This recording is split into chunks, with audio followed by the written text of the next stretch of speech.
Hi everyone, welcome to the series NCERT line by line, जिसमें हम biology ऐसे पढ़ेंगे कि एनसीईआरटी की लाइन बाय लाइन आपको एकदम कंठस्थ करा दूंगा। दूसरा, इस लेक्चर्स को देखने के बाद ये लेक्चर्स ऐसे डिजाइन है, मैं आपको आगे दिखाऊंगा कि आपको घर पे बायोलॉजी पढ़ने की बिल्कुल जरूरत नहीं पड़ेगी। अपने हिसाब से जो टाइम आपने लेक्चर में दिया है बस उतना पढ़ोगे, जैसे जैसे मैं बोल रहा हूँ वो करोगे, वो उतना सफिशिएंट है। जो भी आपका अब सेल्फ स्टडी का टाइम रह जाएगा उसमें आप फिजिक्स पढ़ो और केमिस्ट्री पढ़ो, उसमें फोड़ो। तो सबसे पहले स्टार्ट करते हैं। मैं आपको इसका टाइम टेबल दिखा देता हूँ। टाइम टेबल कैसा है, बहुत सारे बच्चों को पता होगा कि अगर आपको नहीं पता, आई बटन में मैं यहाँ पे एक वीडियो डाल दूंगा, उसमें आपको पूरा डिस्क्रिप्शन मिल जाएगा कि टास्क 1, टास्क 2, टास्क 3 क्या है। हमने पिछली बार बहुत अच्छे से पढ़े थे। तो इस बार मैं आपको सबसे पहले क्या दिखाता हूँ, टास्क। तो सबसे पहले आज 1 अक्टूबर है, संडे को हम सेल स्टार्ट कर रहे हैं। 3 दिन में हम सेल की थ्योरी और 50 पीवाईक्यू लगा लेंगे। फिर हम स्टार्ट करेंगे सेल साइकिल, फिर हम स्टार्ट करेंगे मॉलिक्यूलर इनहेरिटेंस, फिर हम स्टार्ट करेंगे ब्रीदिंग, फिर हम स्टार्ट करेंगे जेनेटिक्स, फिर हम स्टार्ट करेंगे केमिकल कोऑर्डिनेशन। और ऐसे पूरा हम ऐसे हौच पौच करके भी पढ़ेंगे, ताकि हमारे माइंड को, हमारा माइंड क्या करते हैं ना, एक आइडिया हो जाता है कि एनसीईआरटी में ऐसे ऐसे चैप्टर है तो हम ऐसे ऐसे पढ़ेंगे। बट हम क्वेश्चन जब लगाते हैं तो एकदम हौच पौच होते हैं, कभी केमिकल का क्वेश्चन आ जाता है, कभी जेनेटिक्स का। सो ऐसे ही हम पढ़ेंगे कि कभी ये वाला चैप्टर, कभी ये वाला चैप्टर। हाँ, पढ़ेंगे यूनिट वाइज, जैसे सेल की एक यूनिट पढ़ ली, फिर मॉलिक्यूलर की पूरी यूनिट पढ़ ली, फिर पूरी यूनिट पढ़ ली ह्यूमन फिजियोलॉजी की। बट हम लाइन वाइज नहीं पढ़ेंगे, यूनिट वाइज पढ़ेंगे। सो this was the first thing. और सबसे पहले हम गलती, जो सबसे बड़ी हम गलती करते हैं, कि हम कोई भी चैप्टर को पढ़ने से पहले उसके बारे में स्टडी नहीं करते कि हमें क्या पढ़ना है, कैसे पढ़ना है, नीट के हिसाब से कैसे पढ़ना है। हम उसमें सिर्फ डाइव इन कर जाते हैं। So this is the basic thing जो बहुत सारे लोग गलत करते हैं। तो इसलिए मैंने आपके लिए पूरी एकदम एनालिसिस करी हुई है। इस चैप्टर में पिछले 6 सालों में ये क्वेश्चंस आए हैं, इतने इतने क्वेश्चंस आए हैं। तो आप देख लो, ऑन एन एवरेज 4 क्वेश्चन आजकल पिछले 3 सालों से आ रहे हैं। तो 4 और 5 क्वेश्चन मैं मान लूँ तो कम से कम 20 नंबर का आपका ये चैप्टर रहेगा। और बहुत ज्यादा इंपॉर्टेंट जो टॉपिक्स वो रहे, ये वाले टॉपिक्स हर साल आए हैं। और जो मैं आपको बताता हूँ सबसे ज्यादा कौन से टॉपिक्स आते हैं, और तो हमने उसका भी ग्राफ बनाया हुआ है कि प्रोकैरियोटिक और यूकैरियोटिक का डिफरेंस से बहुत सारे क्वेश्चंस आते हैं। फिर सेल ऑर्गेनेलीज से आते हैं, सेल मेम्ब्रेन से आते हैं, राइबोसोम से आते हैं, फिर न्यूक्लियस और न्यूक्लियोलस से आते हैं, ईआर और गोल्जी एपरेटस से आते हैं, सेल वॉल से आते हैं, वैक्यूल्स, और ये सब पूरी लिस्ट है। इस लिस्ट को क्या करोगे, फोटो निकाल के अपनी एनसीईआरटी में चिपका देना। एनसीईआरटी में जहाँ जहाँ मैं जो जो लिखूँ वो लिखते रहना, ताकि आपके नोट्स भी बने रहे। सो बिना किसी देरी के स्टार्ट कर, हम एक भी ऐसी लाइन एनसीईआरटी की नहीं छोड़ेंगे जिससे क्वेश्चन आ सकता है।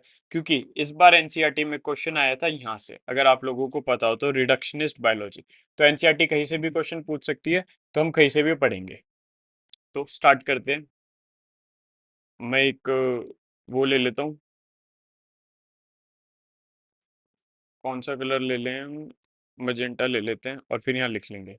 ठीक है, biology is the study, transparency कम कर देते हैं। ठीक है, बायोलॉजी, मेरी आदत है कि मैं ऐसे टैप टैप करके पढ़ता हूँ, ताकि उससे माइंड और पेन का कनेक्शन बना रहता है। Biology is the study of living organism, the detailed description of their form appearance only brought out their diversity. It is the cell theory that emphasizes the unity underlying this diversity of forms, that is, cellular organization of all life forms. A description of cell structure and cell growth by division is given in by chapter. Cell theory also created a sense of mystery around living organism phenomena, that is, physiological और behavioural processes. तो आपसे एक question यहाँ पूछ सकता है कि cell theory ने कि कौन से प्रोसेसेस को जन्म दिया, सपोज कर रहे हो। तो एक क्वेश्चन आ सकता है, सेल थ्योरी, यहाँ पे हम लिखेंगे, या तो मैं यहाँ पे ऐसे हाइलाइटर से मार्क कर देता हूँ। Cell theory also created a cells of mystery around, that is physiological and behavioural process. ठीक है, this mystery of integrity organization demonstrated in studying understanding the physiological and behavioral processes. One can take physiochemical approach and use cell-free systems to investigate. This approach enables us to describe the various processes in molecular terms. The approach is established by analysis of living or tissue for element and compound. It will tell us what type of organic component are present in living organism. ये सारी चीज जो मैं कह रहे हैं, हम जब बायो मॉलिक्यूल्स पढ़ेंगे ना, उसमें एक एक्सपेरिमेंट होता है जिसमें हम एक टिश्यू लेते हैं और उसको ऐसे निचोड़ देते हैं फिल्टर क्लॉथ्स में से, फिर उसमें से माइक्रो और मैक्रो न्यूट्रिएंट्स अलग करते हैं। तो यही सब कह रहा है कि tissue of elements and compounds, कि उसमें कौन से एलिमेंट्स होते हैं और कौन से कंपाउंड्स होते हैं। ठीक है, ये हम करेंगे। The next stage one can ask the question what are this compounds doing inside cell, and in what way they carry out gross physiological process like digestion, excretion, ये सब. In other words, we answer the question what is the molecular basis of all physiological processes. It can also explain the abnormal process that occurs during any diseased condition. The physiochemical approach to study and understanding living organism is called reductionist biology. The concept and techniques of physics and chemistry are applied to understand biology. In chapter 9 of this unit a brief description of biomolecules is provided. मैंने आपको ये बोला था ना, तो ये मोटा मोटा बायोलॉजी में बायोमोलिक्यूल्स वाले चैप्टर में पढ़ेंगे, बट आप ये याद रख लो, the physiochemical approach to study and understand living organism is called reductionist biology. The concept and techniques of physics and chemistry are applied to understand biology. ठीक है, ये चीज है आपको याद रखनी है यहाँ पे, और सब मैं डिलीट कर देता हूँ मैं अभी पढ़ाने के लिए. मैं ऐसे मार्क करना चाहता हूँ एनसीईआरटी, ताकि जब हम पूरी एनसीईआरटी खत्म कर दे तो आपके पास एक हाईलाइटेड एनसीईआरटी मिले. ठीक है, तो ये इंपॉर्टेंट था यहाँ से, सिंपल सा. अब हम आगे बढ़ेंगे. मैं आपको एक चीज बताता हूँ, आंसर यहाँ से क्वेश्चन आना बहुत कम चांसेस होते हैं. मैं बताता हूँ क्यों. क्योंकि जितनी भी ये डेट्स होती है ना, ये जो भी डेट्स होती है, ये बहुत ज्यादा गलत डाटा होता है, एरर डाटा होता है इसमें. तो एनसीईआरटी ऐसे क्वेश्चंस कभी भी नहीं पूछता जिसमें डाटा एरर हो. बट इसमें से क्या आ सकता है, जैसे कौन फाउंडर था, कहाँ का फाउंडर था, तो डेट्स पे आपको एम्फेसाइज नहीं करना, आपको आउटलायर्स निकालने हैं कि कोई फादर ऑफ ये था क्या, इसमें कोई ये था क्या, ऐसी चीजें निकालनी है. तो पढ़ते हैं, देखते हैं इसमें से ऐसा कुछ है या नहीं. J.N. Ramachandran, an outstanding figure in the field of protein structure. तो प्रोटीन स्ट्रक्चर में इसका रामचंद्रन का था. The founder of Madras school of conformational analysis of biopolymers. His discovery of the triple helical structure of collagen published in nature in 1954 and is analyst of the allowed conformation of protein through the use of Ramachandran plot. ठीक है, amongst the most outstanding contribution in structural biology. He was born on October 8 in 1992. इससे कोई his father was a process, कुछ नहीं, इसकी कोई जरूरत नहीं है, इसकी कोई जरूरत नहीं है. Ramachandran met Linus Pauling and was deeply influenced by publication on model of alpha helix beta structure that directed structure of he passed away. अब इसमें से देखो, मैं ऐसे ना लिख लेता था, इसमें क्या इंपॉर्टेंट है, फील्ड ऑफ प्रोटीन में figure, field of protein outstanding figure. एक ये चीज इंपॉर्टेंट पॉइंट है यहाँ पे. और डिस्कवरी क्या थी इसकी, इनकी triple helical structure of collagen, of collagen. Published कहाँ पे था, ये भी आ सकता है, पब्लिश्ड इन नेचर.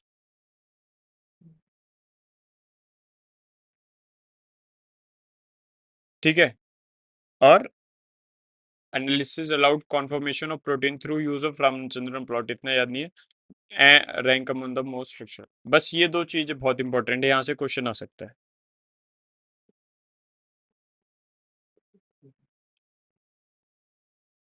इसको डब्बे में बंद कर देते.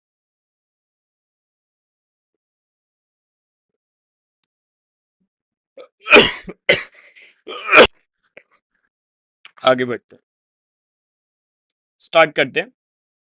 Chapter 8 cell the unit of life. देखो, when you look around, you see both living and non-living. You must have wondered and asked yourself what is makes her, or what is the inanimate thing that does not have The answer to this presence of basic unit of life is the cell. All organisms are composed of cells. Some are composed of single cells and are called unicellular, while others are composed many cells are called multicellular. Simple सी बात। यहाँ पे मैं लिख लेता हूँ। वैसे तो आपको ये सब पता होगा, तो मैं फालतू की चीज मार्क नहीं कर रहा।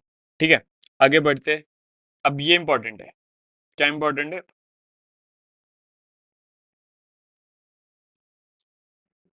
Unicellular cells are capable of independent existence and performing the essential function of life.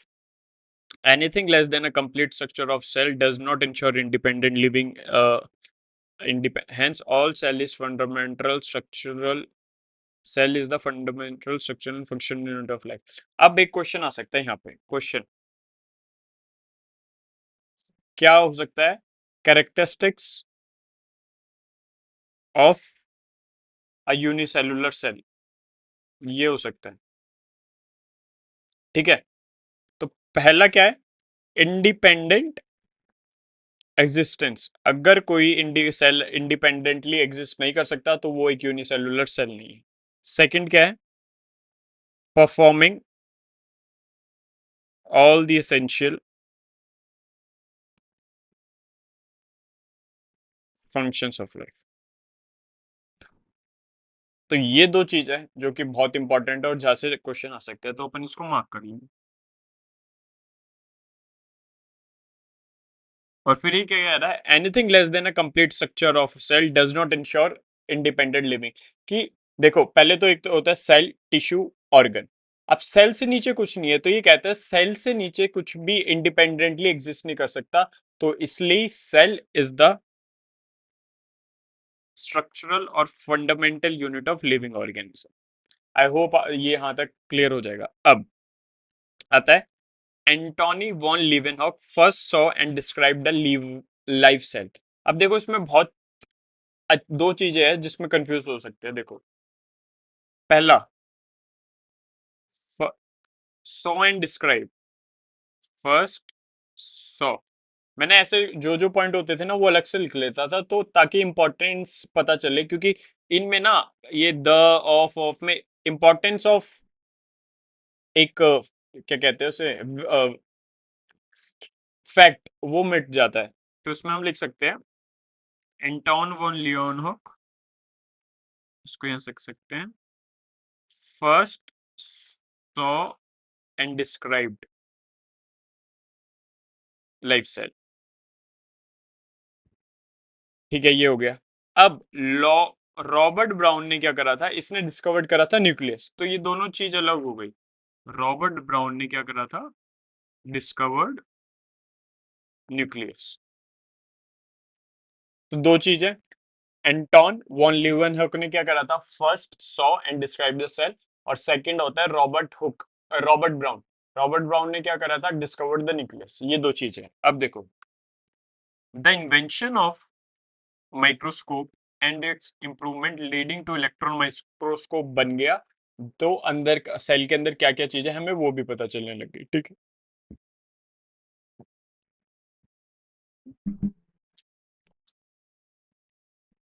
अब देखो एक चीज मैं बता दूं। पहले की एनसीईआरटी में ना यहाँ पे ब्रिटिश जूलॉजिस्ट था और अब यहाँ पे जर्मन जूलॉजिस्ट। तो ये वाली चीजें आप करेक्ट कर लेना, मैं अभी मिटा रहा हूँ। पर ये क्या था? स्क्वान पहले जर्मन जूलॉजिस्ट था, ब्रिटिश जूलॉजिस्ट था। आपकी एनसीईआरटी ने सही कर दिया। तो पहले ये देखते हैं। देखो, हमने पढ़ा था कि सेल थ्योरी में यहां से क्वेश्चन आता है। ठीक है, अब क्वेश्चन आता है तो हमें तो पढ़ना ही पड़ेगा। सेल क्वेश्चन आता है तो सबसे पहले इसमें कंफ्यूजन आता है बच्चों को कि स्क्लीडन कौन था और श्वान कौन था। मैं आपको बताता हूँ याद कैसे करना है।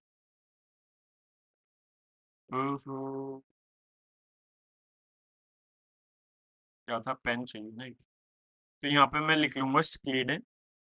पहले स्क्लीडन था और श्वान। सही से लिखता हूँ, स्पेलिंग से ही आपको याद होगा। स्क्लीडन और श्वान।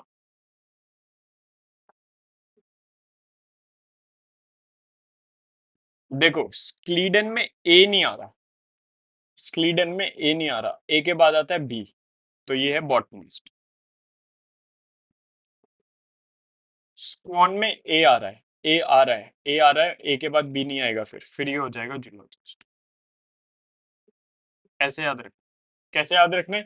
स्क्लीडन, स्क्लीडन, स्क्लीडन में ए नहीं आ रहा है, ए नहीं आ रहा है, ए के बाद आता है बी, तो बी से बॉटनिस्ट। स्क्वान में ए आ रहा है, फिर zoologist. This is the number. अब इन्होंने क्या करा,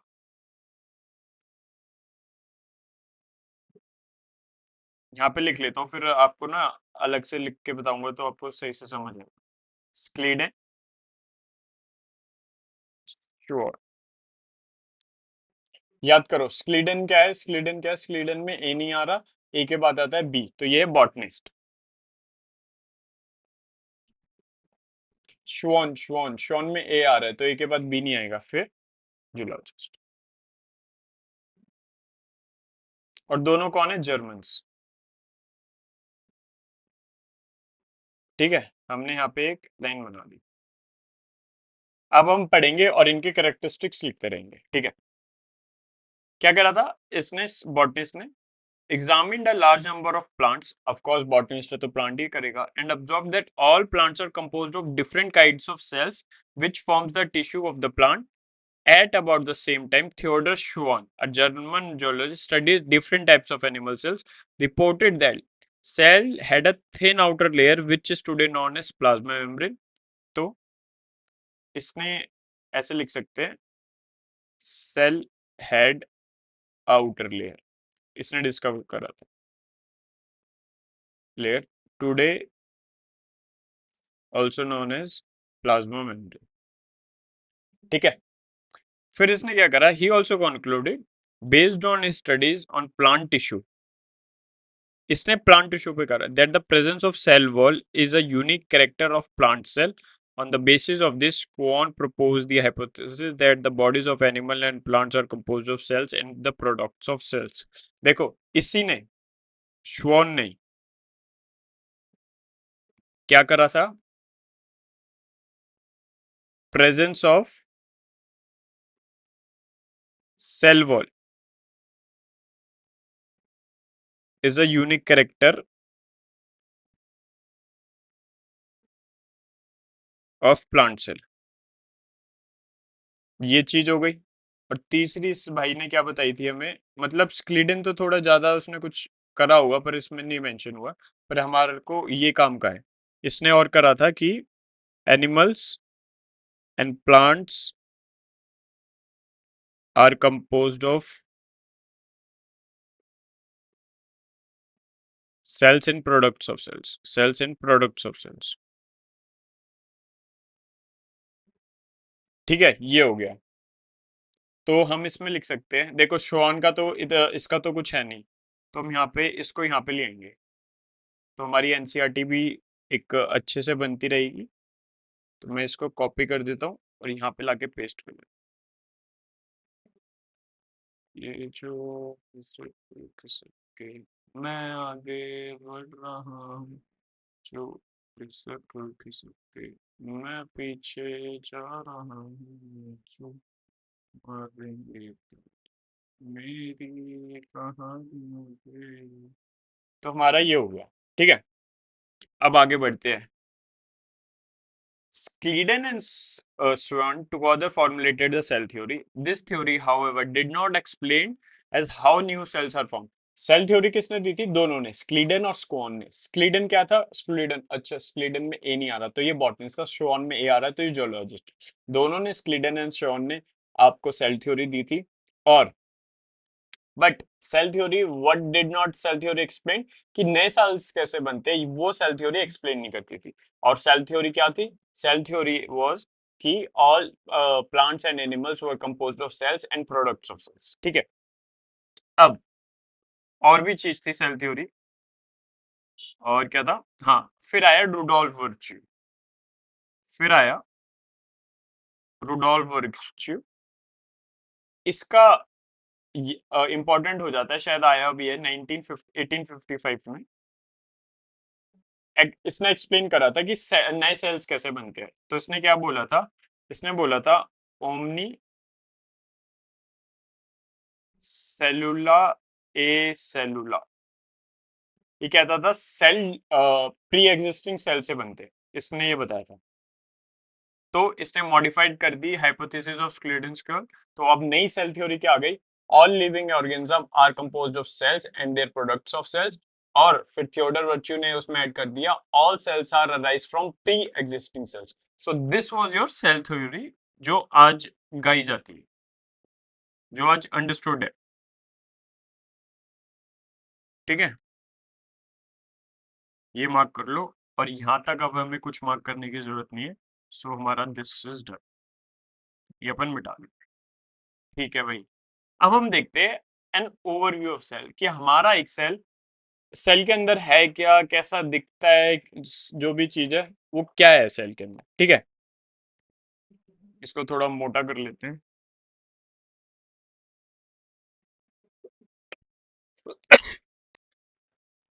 देखो,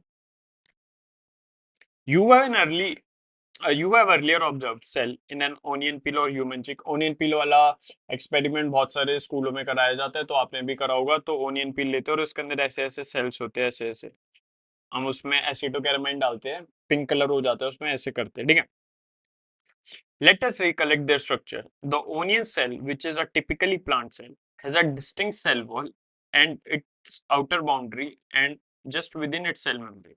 The cell of the human cheek have an outer membrane as a delimiting structure of the cell। Inside each cell is a dense membrane-bound structure called nucleus। ठीक है, this nucleus contains the chromosome, which in turn contains the genetic material DNA।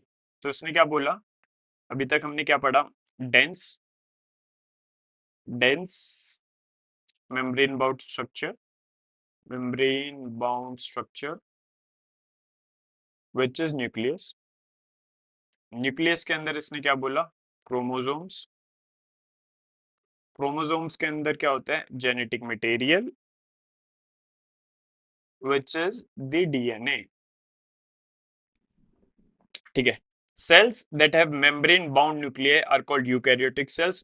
अब ये जो nucleus है, अगर इसमें membrane होगी, membrane है, तो ये हो जाएगा यूकैरियोटिक सेल्स। अगर इसमें मेम्ब्रेन नहीं होगी तो ये हो जाएगा प्रोकैरियोटिक सेल्स। इतना आई होप आपको समझ आ गया हो। अब in both prokaryotic and eukaryotic cells, a semi-fluid matrix called cytoplasm occupies the volume of the cell। The cytoplasm is the main activity of cellular activities in both plant and animal cells। Various chemical occurs in the cells in the living state। इन दोनों में, prokaryotic और eukaryotic को, इसमें होता है semi fluid matrix which is called cytoplasm. तो यहां तक तो आपका सही है। और यही साइटोप्लाज्म में सारे केमिकल रिएक्शंस होते हैं to keep cell in living state. ठीक है, तो ये इंफॉर्मेशन बहुत ज़्यादा यूनिक नहीं है, बहुत सारे बच्चों को पता होगी, तो हम इसको इंक्लूड नहीं करेंगे। ये एक फंडामेंटल और बेसिक नॉलेज है जो आपको पता ही होती है। ठीक है, अगर आपको लग रहा है कि आपको लगानी चाहिए तो आप इसको इंक्लूड कर लेना, बट मेरे को नहीं लगता कि ये इंक्लूड करनी चाहिए। ठीक है, देखो हम एनसीईआरटी मार्क भी करेंगे ना, तो हम वही मार्क करेंगे जो हमें लगता है जो हम बहुत ज्यादा भूल जाएं और जो बहुत वो है। ये बहुत बेसिक इन्फॉर्मेशन है, तो उससे मैं अपना कॉग्निटिव लोड नहीं बढ़ाऊंगा कि जब मैं रिवाइज करूँ, अच्छा मेरा दिमाग बोलो अरे इतना रिवाइज करना है। समझ रहे हो, बिसाइड द न्यूक्लियस, अब ये कहता है beside the nucleus the eukaryotic cells have other membrane bound structure, जैसे वही ER, Golgi complex, lysosomes, mitochondria, microbodies, ये सारे लेते हैं। और the prokaryotic cells like such membrane. और यूकैरियोटिक सेल्स में मेम्ब्रेन बाउंड ऑर्गेनेलीज होती है और प्रोकैरियोटिक्स में नहीं होती है, सिंपल डिफरेंस है। अब ribosomes are non membrane bound structure. देखो सच बताऊं, बहुत सारी प्रिपरेशन में मेरे को यही लगता था कि राइबोसोम्स में और मेम्ब्रेन होती है। तो मैं यहाँ पे बहुत अच्छे से मार्क कर रहा हूँ, ribosomes are non membrane bound organelles in the cell, both in eukaryotic as well as prokaryotic. तो इसमें बिल्कुल कंफ्यूज नहीं होना, ये क्वेश्चन आ जाता है, और जिसने नहीं सही से पढ़ा हो, जिसने रिवीजन सही से ना करा हो, तो उसका फर्स्ट थॉट ये होगा, अच्छा राइबोसोम यूकेरियोटिक में तो ऑर्गेनेली है, तो मेम्ब्रेन बाउंड होगा, और वो आप गलत कर दोगे। ठीक है, ये हो गया। अब with in the cell ribosomes are found not only in cytoplasm but दो ऑर्गेनेल्स में, जिसे हम कहते हैं माइटोकॉन्ड्रिया और cytoplasm, chloroplast, chloroplast in plants और माइटोकॉन्ड्रिया एंड ऑन रफिया। तो एक क्वेश्चन आ सकता है कि ribosomes, question, ribosomes are found in, question नहीं, मैं आपको एक फैक्ट दे देता हूं, आर फाउंड इन, पहला cytoplasm, chloroplast in plants, mitochondria और रफ ईयर। राइबोसोम्स होते हैं एंडोप्लाज्मिक रेटिकुलम में, तभी वो दो टाइप में हो जाता है, रफ ईयर और स्मूथ ईयर। ठीक है, अब animal cell contains another non membrane bound organelles called centrosomes which helps in cell division. तो एनिमल सेल में इसने बोला अनदर, तो एनिमल सेल में इनके हिसाब से दो होते हैं non membrane bound structure, non membrane bound structure, ribosome होता है पहले, तो फिर होता है कौन सा, site, centrosomes, centrosomes helps in cell division. ठीक है, तो हम इसको इसको लिख लेते हैं यहाँ पे, मैं भी इसको ऐसे मार्क कर रहा हूँ रफ, तो जब आप बनाओगे तो अच्छे से मार्क करना। ठीक है,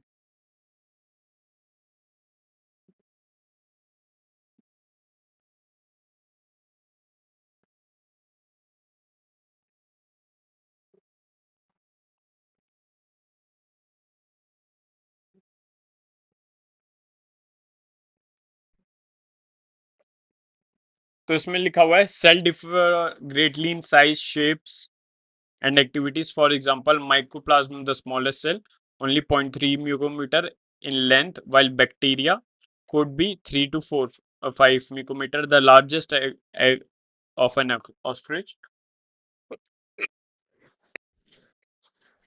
तो इसको हम अलग से लिख लेंगे, जैसे mycoplasma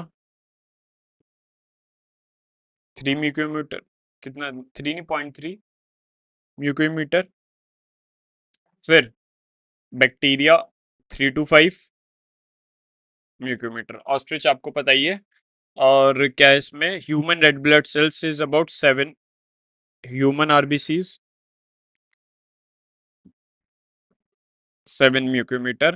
Nerve cell also are some of the longest cells. Cells also varies greater in their shape. They may be disc, polygonal, cuboid, thread. देखो, अगर आप ये सब नहीं पढ़ते तो आपको वही पूरा हमेशा रिवाइज करना पड़ता है, पर हमने इसको ऐसे पढ़ लिया कि हम जब भी रिवाइज करेंगे हमें पता है इसके आगे सिर्फ ये तीन चीज़ है पढ़ने की, वो है ये जो हमने पढ़ ली, इसको यहाँ पढ़ लिया और हमने इसको ऐसे लिख लिया, तो अब मैं इसको यहाँ लिख लूंगा। तो आपको जब भी आना है तो इस पैराग्राफ के आगे ये रिवाइज करना है, और जो बच गया वो आपको आता ही होगा, सो उसको रिवाइज करने की जरूरत नहीं। ठीक है, पर क्या देखना है हमें, ये देखना है आरबीसीज ऐसे दिखती है, राउंड और बाइकॉनकेव, ये डब्ल्यूबीसीज है। कॉल्यूमिनर एपिथेलियल सेल्स टिश्यू में हम इसे अच्छे से पढ़ेंगे। Nerve cell branch and long, tracheid ये हम ट्रांसपोर्ट्स में पढ़ेंगे, और ये है म्यूजोफिल सेल्स, म्यूजोफिल सेल्स। ठीक है, अब हम पढ़ेंगे prokaryotic cells, cell envelope, ribosome, inclusion body, cell membrane, nucleus, chloroplast, बहुत है। चलो, आ गया।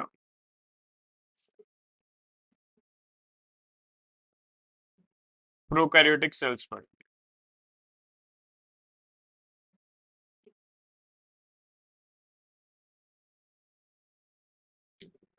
प्रोकैरियोटिक सेल्स,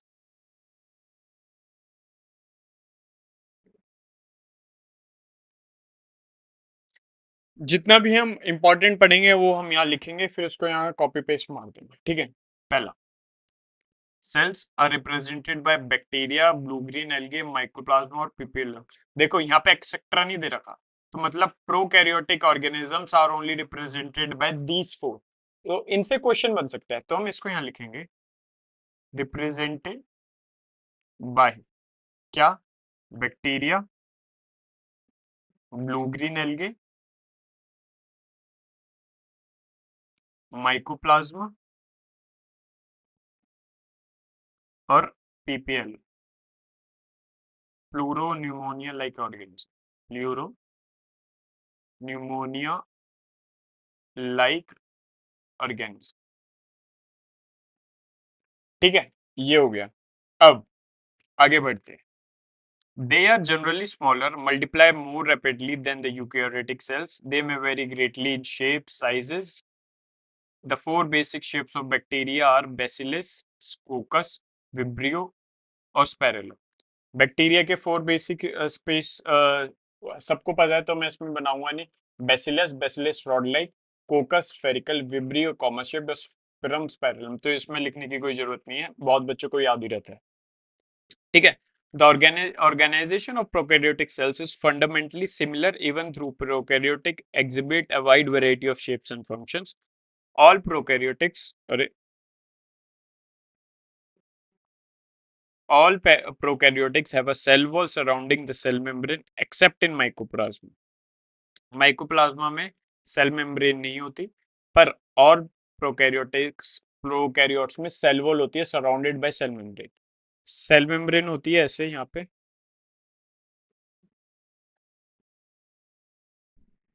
जैसे सेल मेम्ब्रेन है तो ये बाहर हो जाती है सेल वॉल।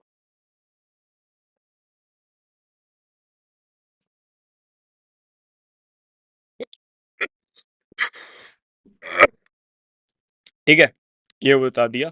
और सेल मेम्ब्रेन नहीं होती माइकोप्लाज्मा में। ठीक है, आगे बढ़ते हैं। There is no well defined nucleus नहीं होता। The genetic material is basically naked, naked in the sense नंगा होता है, उसके आगे कोई एनवेलप नहीं होता। Not enveloped by nuclear membrane. In addition of DNA, DNA के अलावा भी इस पे होता है प्लाज्मिड। प्लाज्मिड क्या होता है? Circular DNA, a single chromosome circular DNA, इसे हम प्लाज्मिड कहते हैं, पर यहाँ पे इन्होंने लिखा नहीं हुआ। Many bacteria have smaller circular DNA outside the ये लिखा genomic DNA. These smaller DNA are called plasmids. Plasmids, the DNA, plasmid DNA confers subtle unique phenotype character to such bacteria. Such one such character is resistant to antibiotic. तो बहुत सारे लोग कहते हैं कि bacteria resistant होता है antibacteria के, कि अगर आपको बैक्टीरियल डिसीज है तो वो एंटीबायोटिक से सही नहीं होगी। क्यों सही नहीं होगी? क्योंकि उसमें होता है प्लाज्मिड। प्लाज्मिड से एक फेनोटाइपिक कैरेक्टर आता है जिससे और एंटीबायोटिक से रेजिस्टेंट हो जाते हैं। ठीक है, तो ये चीज है यहाँ पे लिखने वाली।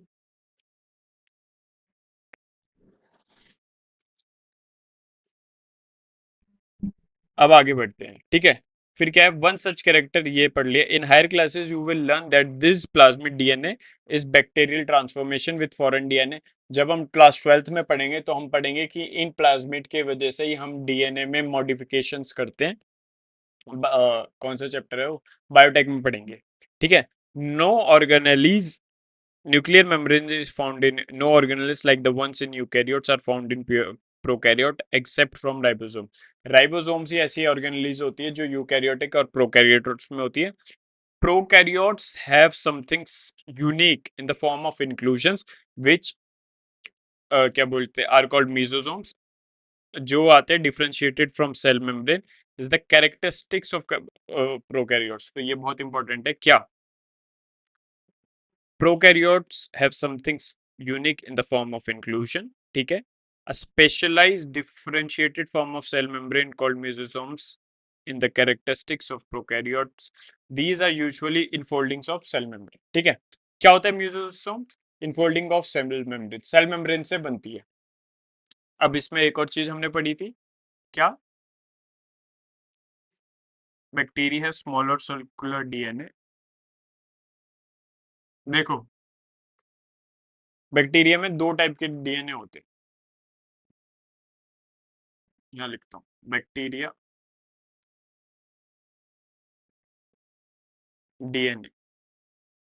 पहला होता है जीनोमिक। क्या होता है? या तो single chromosome, single chromosome circular DNA. ठीक है, एक तो ये हो गया। फिर क्या होता है? Outside genomic DNA. Outside genomic DNA के बाहर, जिसे हम कहते हैं प्लाज्मिड। ये क्या होता है? स्मॉल सर्कुलर डीएनए,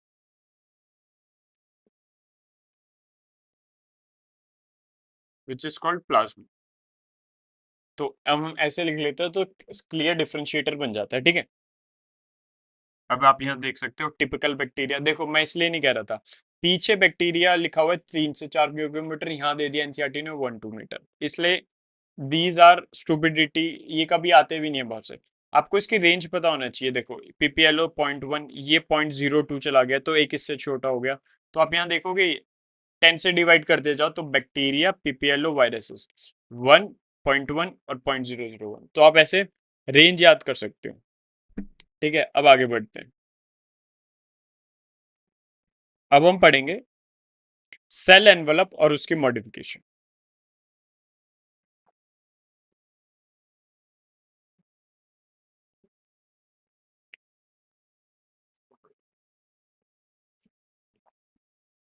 पानी पी लें।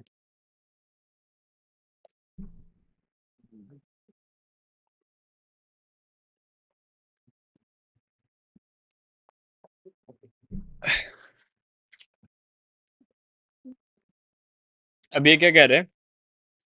Most prokaryotic cells, particularly the bacterial cells, have a chemically complex cell envelope.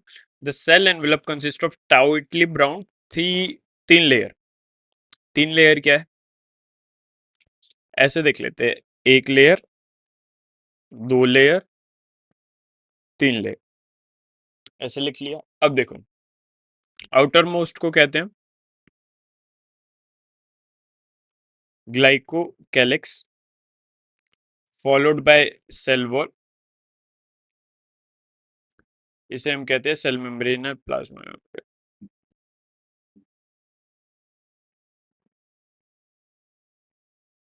तीनों के अलग अलग फंक्शन है, देखेंगे क्या फंक्शन। ठीक है, बैक्टीरिया कैन बी क्लासिफाइड, वैसे तो अलग अलग फंक्शन होते हैं पर ये एक सिंगल प्रोडक्टिव यूनिट की तरह वर्क करती है, जो कि यहाँ दे रखा है।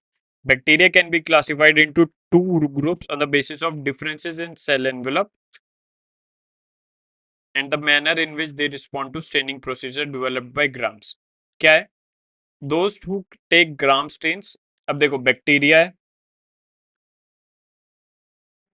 ग्राम स्टेन ले लिया, पॉजिटिव ग्राम स्टेन, तो इसे हम कहते हैं ग्राम पॉजिटिव। और नहीं लिया तो take Gram stain, don't take, तो इसे क्या कहते हैं? Gram negative. ठीक है, आगे बढ़ते हैं। क्या कहता है? Glycocalyx differ in composition and thickness among different bacteria. It could be a loose sheet. Glycocalyx भी अलग अलग होता है। कैसे? एक तो लूज शीट हो सकता है,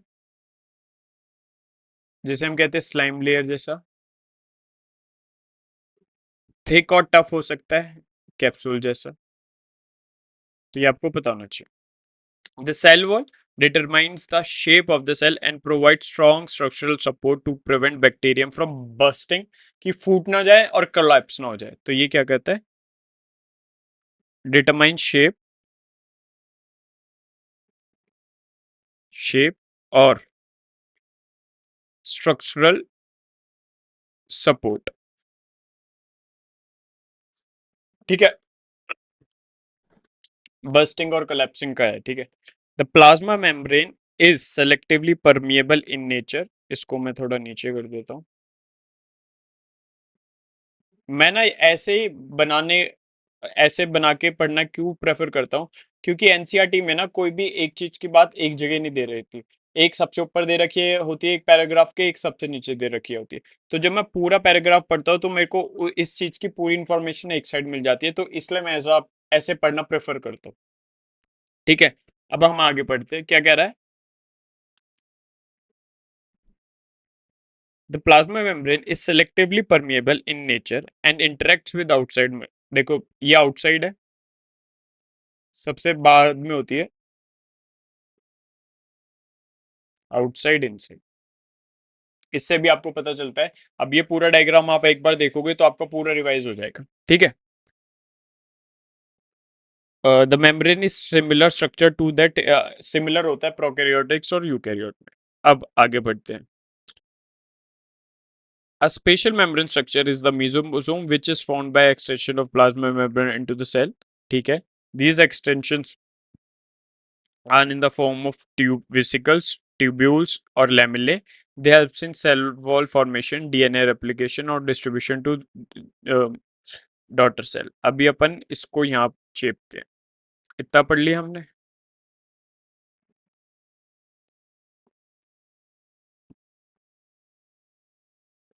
ये जो खिसक खिसक के मैं आगे बढ़ रहा हूँ, ये जो मारेंगे ताली तेरी कहानियों पे।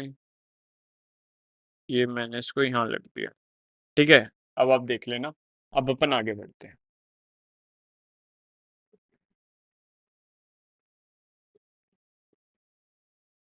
अब इस भाई ने, ये मेरे को नहीं लगता आपको लिखने की जरूरत है, सेल्फ सेल्फ अंडरस्टूड ही इतना है।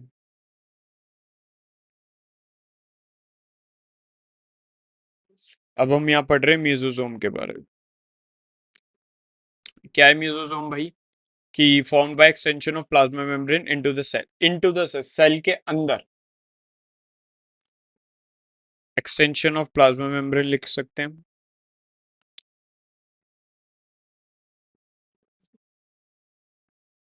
Into cell, into the cell.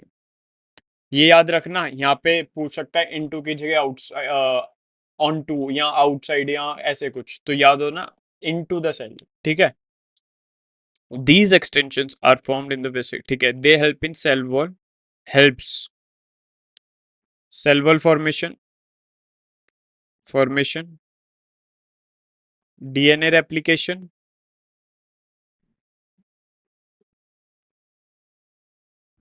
और distribution of daughter cells, ठीक है। क्या है? They also helps in respiration, secretion processes। कैसे? इंक्रीज कर देता है सरफेस एरिया, ठीक है। Area of plasma membrane or enzymatic end. In some prokaryotes like cyanobacteria, there are other membranous extraction into cytoplasms called chromatophores which contains fragment. तो ये तो एक एक्सटेंशन है, पर साइनोबैक्टीरिया जैसे में और मेम्ब्रेनियस एक्सटेंशन हो सकती है इनटू द साइटोप्लाज्म,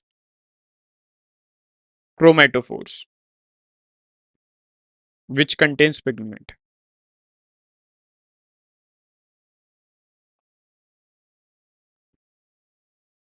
देखो,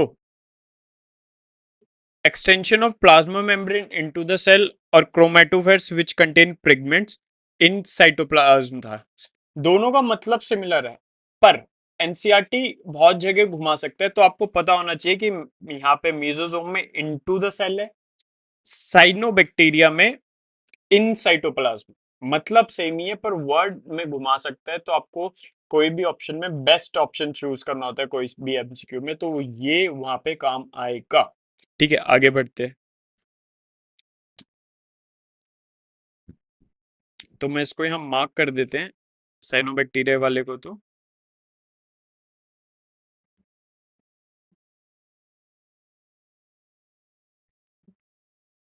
ठीक है।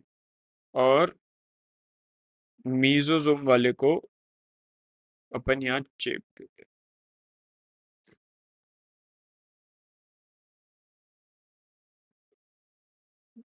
चलिए मारेंगे ताली मेरी कहानियों पे, पल जब बदलेगी हवा ये सारे शर्माएंगे।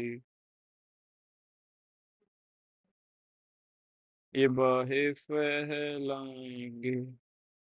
आगे बढ़ते हैं। Bacteria cells can be motile और नॉन मोटाइल, की चल भी सकते हैं नहीं भी चल सकते। If motile, they have thin filamentous extension from their cell wall called flagella. यहाँ बनाते हैं ढंग से। क्या कह रहा है भाई? बैक्टीरिया है, मोटाइल हो जाएंगे या नॉन मोटाइल होंगे। ठीक है, क्या कह रहा है अब? फिर कहता है कि if motile, thin filamentous extension from their cell wall called flagella. If motile, flagella, thin filamentous extension. ठीक है, फ्रॉम सेल वॉल इंपॉर्टेंट है। ठीक है, bacteria show a range in the number of arrangement of flagella. Bacterial flagellum is composed of three parts. Flagella है, तीन part होते हैं। क्या पार्ट होते हैं तीन? तीन पार्ट क्या है फ्लैजेला के? फिलामेंट, हुक और बेसल बॉडी। ठीक है, ये होते हैं। The filament is longest portion, self explanatory है, लॉन्गेस्ट। बिसाइड फ्लैजेला, फ्लैजेला के अलावा पिलाई और फिम्ब्ररी सरफेस स्ट्रक्चर होते हैं bacteria, but do not play in role in motility. ये तो हम ऐसे लिख सकते हैं, इसको लिखने की जरूरत नहीं है। Pili and fimbriae are also surface structure of the bacteria, but do not play role in motility. The pili are elongated tubular structure made up of special protein. The fimbriae are small bristles like fiber sprouting of the cell. In some bacteria, they are helps to attach कराने में मदद करते हैं। ठीक है, और फिर अपन flagella को भी मार्क कर देते हैं।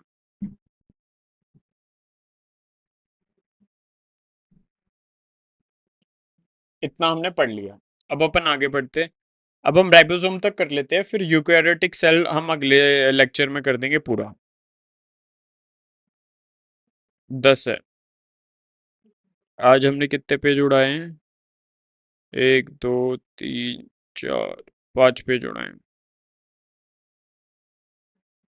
ठीक है, राइबोसोम्स और इंक्लूजन बॉडी।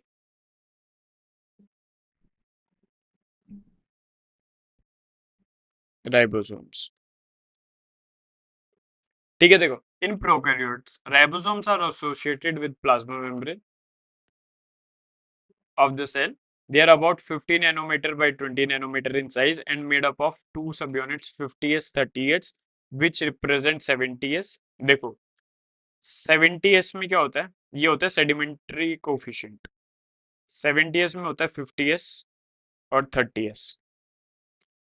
ठीक है, ribosomes are the site of protein synthesis, ये हम मार्क करेंगे। Ribosomes are the site of protein synthesis. Several ribosomes may attach to a single mRNA।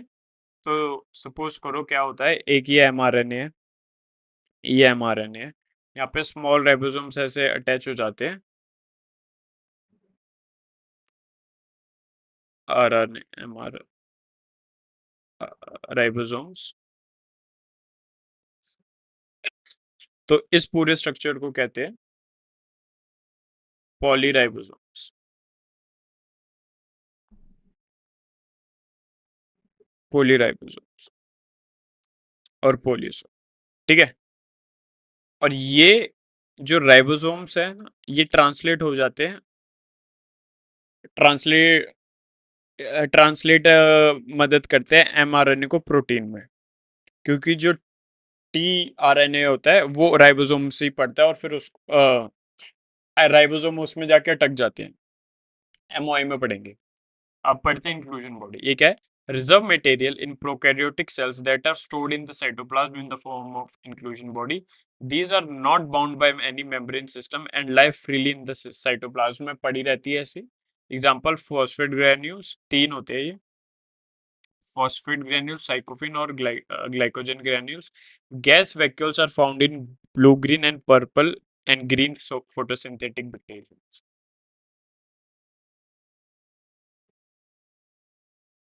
Example of फोटोसिंथ क्या कहते हैं, एग्जाम्पल ऑफ इंक्लूजन बॉडी क्या होता है? एग्जाम्पल ऑफ इंक्लूजन बॉडी होता है फॉस्फेट ग्रैन्यूल्स, साइकोफिन ग्रैन्यूल्स और ग्लाइकोजन ग्रैन्यूल्स। गैस वैक्यूल्स किस में होता है? ग्रीन, पर्पल और ग्रीन, ब्लू ग्रीन, पर्पल और ग्रीन। ठीक है, ये आपको याद रखना है। तो हमने जितना पढ़ लिया हम उस पर एक बार रिवाइज करेंगे फटाफट से।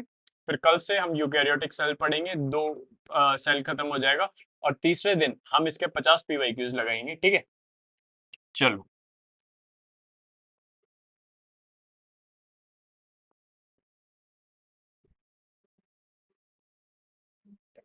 सेल यूली पहले तो कैपेबल होना चाहिए इंडिपेंडेंट एक्सिस्टेंट के और performing all the essential features, जब भी हम उसको एक यूनिसेलुलर सेल करते हैं।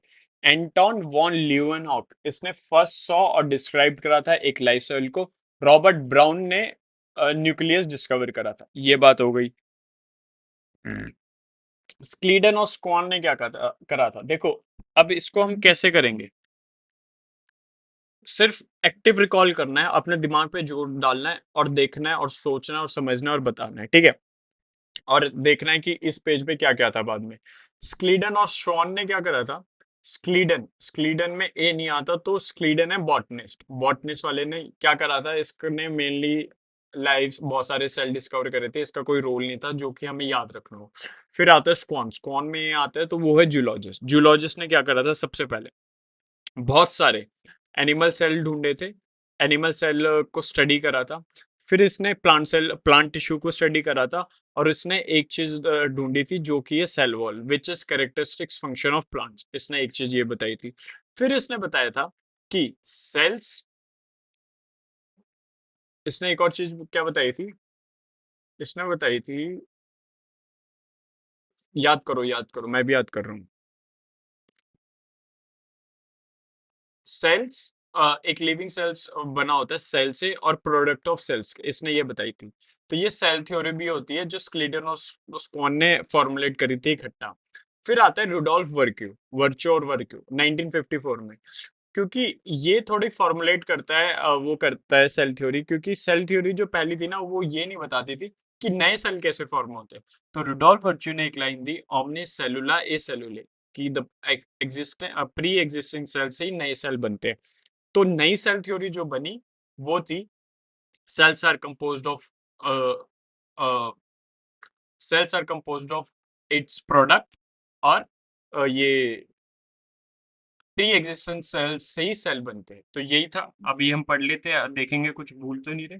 देखो, इसने cell had outer layer called plasma membrane. Plasma membrane वाली बात हम भूल गए थे, वो याद रखना है। अब आपको याद रहेगा स्क्लीडन और श्वान ने क्या करा था? Cell had the outer membrane called plasma membrane, इसने ये देखा था presence of cell wall is a unique character to plant, और एनिमल्स और plant cells are composed of cells and components of cells. ठीक है, ये बताया था इसने। सेल थ्योरी हो गई। ठीक है, फिर हमने ये सब पढ़ा था ओवरव्यू ऑफ सेल में। तो इसमें बहुत मेन बात क्या थी पढ़ने की? इसमें दो चीज थी। एक, एनिमल सेल्स में दो मेम्ब्रेन बाउंड स्ट्रक्चर होता है, नॉन मेम्ब्रेन बाउंड स्ट्रक्चर। पहला होता है राइबोसोम्स और दूसरा होता है सेंट्रोसोम्स। सेंट्रोसोम्स हेल्प करता है सेल डिवीजन में। ये बात हो गई। और क्या था इसमें? साइटोप्लाज्म मेन एरिना होता है, सारी लाइव रिएक्शंस इसमें होते हैं ताकि सेल एक लिविंग स्टेट में रहे। ये बताया था। और एक और लाइन थी, यही था क्या? हाँ, राइबोसोम्स, बहुत ही इंपॉर्टेंट लाइन थी यही, कि ribosomes non membrane bound structure होता है यूकैरियोटिक में और प्रोकैरियोटिक में भी, ये याद रखना। फिर हम आगे बढ़ेंगे, वही डिफरेंट शेप्स एंड साइज में, ये याद रखना नहीं है। ये याद रखना है कि माइकोप्लाज्मा होता है 0.3, बैक्टीरिया होता है 3 से 5, और इसके अगले पेज पे जहाँ डायग्राम है वहां से 1 से 2 दे रखा है। ह्यूमन IRBC दे रखा है 7 माइक्रोमीटर। ये याद रखना। प्रोकैरियोटिक सेल 4 तरह के होते हैं, bacteria, blue green algae, PPLO और माइकोप्लाज्म।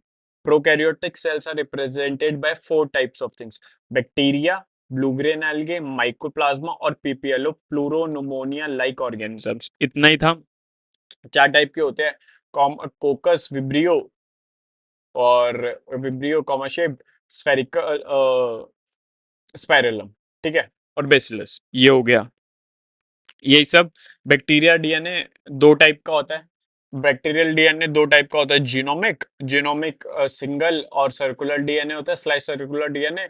और आउटसाइड जीनोमिक होता है स्मॉल सर्कुलर डीएनए, जिसे हम प्लाज्मिड भी कहते हैं। प्लाज्मिड एक, ये मार्क कर सकते हैं हम यहाँ पे, प्लाज्मिड दे देता है यहाँ पे unique phenotypic character to such bacteria, one such of is वो रेजिस्टेंट टू एंटीबायोटिक्स हो जाते हैं। यही है सेल एनवेलप और उसके फंक्शंस हैं कि ग्लाइकोलेक्स इनसाइड की होती है, फिर सेल वॉल आता है, फिर प्लाज्मा मेम्ब्रेन होता है, थिन लेयर होती है, सेल वॉल होती है, डेंस स्ट्रक्चरल सपोर्ट करती है सेल उसको। मेसोसोम्स के बहुत सारे फंक्शंस होते हैं, जैसे कि cell wall formation, DNA replication, synthesis और सरफेस एरिया बढ़ा देता है, ये सब, ठीक है, रेस्पिरेशन, ये सब। और साइनोबैक्टीरिया जैसे और एक साइनोबैक्टीरिया में और मेम्ब्रेन बाउंड स्ट्रक्चर्स होते हैं, जिसे हम कहते हैं क्या, ऐसे क्रोमेटोफोर्स, जिसमें पिगमेंट होता है। मोटाइल होगा तो फिलामेंटस एक्सटेंशन होगी, जिसे हम फ्लैजेला कहते हैं। Pili and fimbriae are also surface like structure, पर ये दोनों का मोटिलिटी में कोई फर्क नहीं पड़ता।